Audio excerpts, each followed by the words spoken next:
Now, I know it's been all but inevitable, but for the first time I can say to you that Brexit is definitely happening. That's because the European Parliament has voted to approve the EU and the UK's withdrawal deal. The vote was 621 to 49, so not at all close. The UK will now definitely leave the European Union at 11 p.m.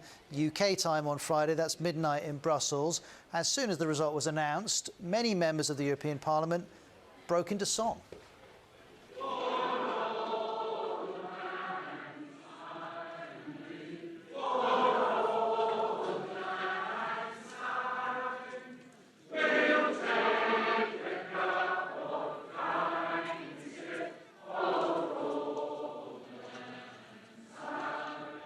So an unlikely rendition of Auld Lang Syne. That's a Scottish folk song, for those of you who don't know it, but most of you will. And of course, it recalls happy days gone by. Now, for a lot of those people singing, the happy days in terms of the UK's relationship with the EU are in the past. Today is not a day that they're celebrating. The same definitely can't be true, said, for the Brexit Party leader, Nigel Farage.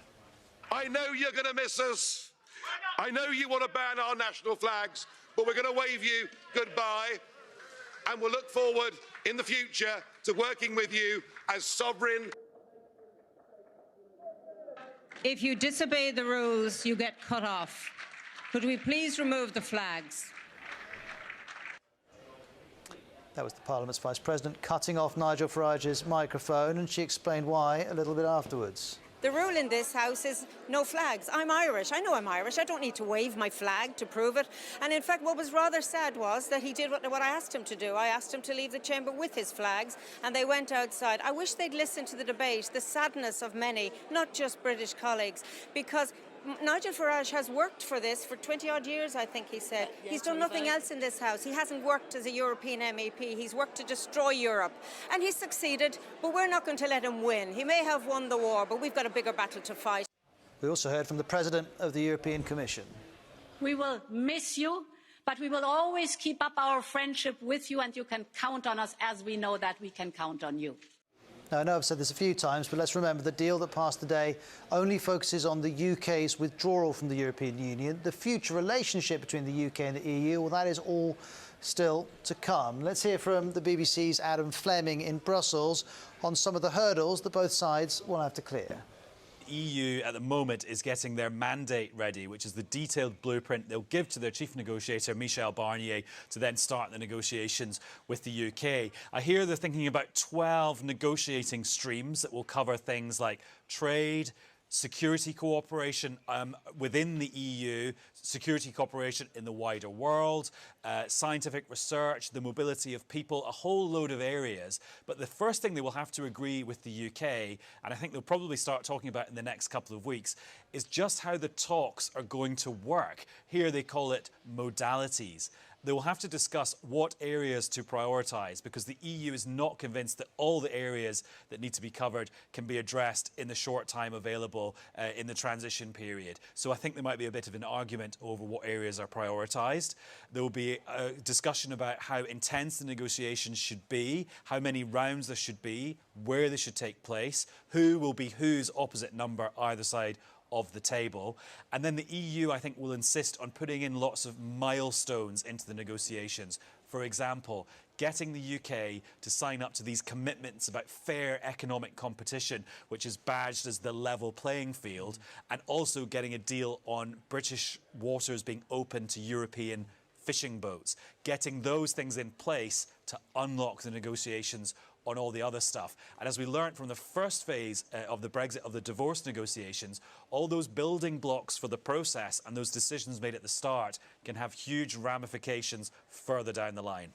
So that's coming down the track, Adam. Let's look at the immediate term. Friday, is anything going to happen at midnight?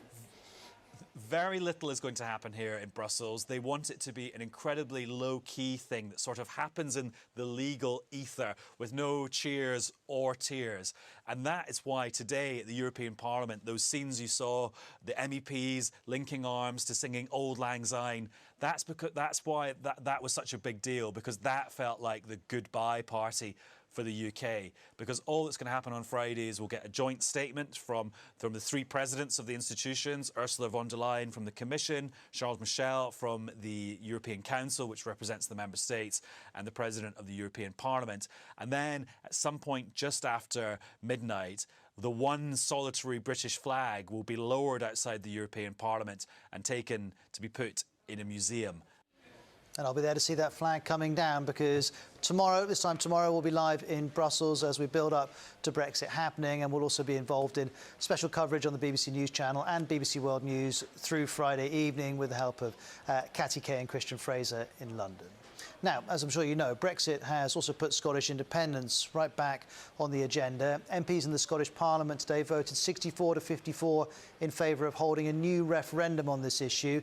Bear in mind, there was already a referendum on independence in 2014 and Scottish people voted to stay in the UK. But the argument of the Scottish Government is that Brexit means the circumstances have fundamentally changed since then. Here's First Minister Nicola Sturgeon. We stand just 2 days away from losing our EU membership and all of the rights that go with it.